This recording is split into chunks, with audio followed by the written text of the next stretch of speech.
I knew that abundance and fulfilling work were not mutually exclusive, and at this point, I had neither. On one hand, my desires felt so familiar, and on the other, they all seemed slightly out of reach. I wondered again if maybe, just maybe, alcohol was the thing holding me back. There was only one problem. I didn't have a problem. I asked myself multiple times if I was powerless over alcohol. Each time, the answer was a resounding no. I wasn't in denial. I was, in fact, nothing more than a normal, albeit heavy at times, social drinker. As I looked around, it was clear that there was nothing abnormal about my drinking habits. Every other young, social woman was drinking just as much as, if not more than, I was.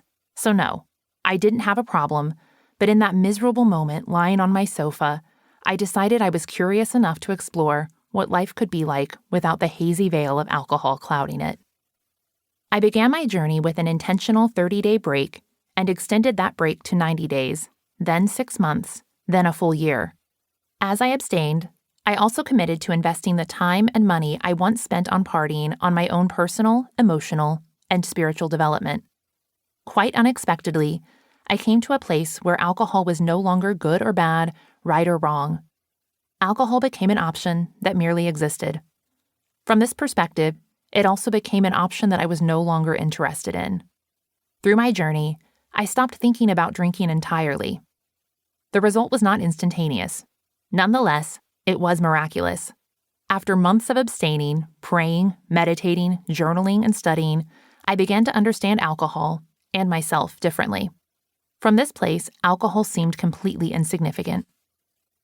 My new realization about drinking was this: alcohol is our socially acceptable solution, a cure-all for ailments large and small.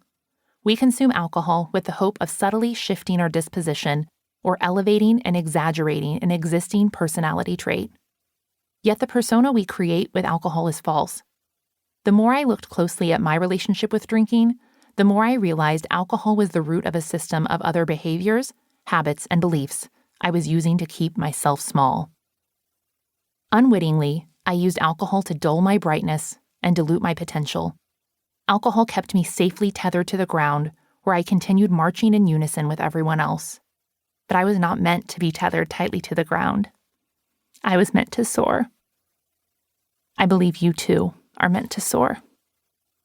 I know the possibility that is available to you, and, even though we may not have met, I want that for you so badly. I want you to experience joy and happiness and bliss and success beyond your wildest dreams. I want you to realize your fullest potential, live as your most authentic self, and connect to your soul. If you are even the tiniest bit curious about what life could be like without alcohol, keep listening. This book is for you. Come with me as I guide you through a discovery of just how wrong we've gotten it when it comes to alcohol. I'll guide you to become aware of all the ways we've allowed alcohol to invade our lives, stifling our birthright to be fully self-expressed. When we allow alcohol to enter our lives in this way, we lower our sense of self-worth and block our ability to self-actualize, achieve, and connect to our internal wisdom. Deep down, we each crave this type of life, but we get lost in our pursuit. We end up doing ordinary things, yet expecting extraordinary results. Drinking becomes both a symptom and a self-prescribed treatment. We imbibe to fit in and place safely within the bounds society has constructed for us.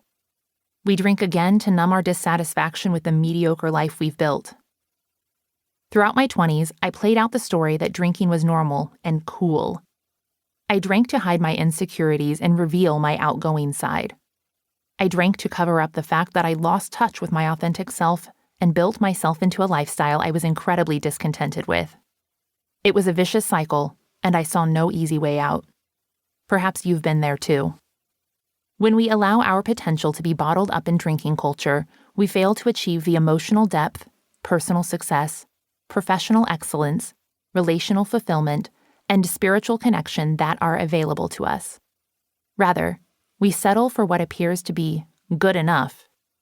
If you're listening to this now, I hope you're over and done with settling for mediocrity. I hope you're ready to live a life that, up until now, you've only dreamed of. If so, I'm here to guide you through the most common stumbling blocks.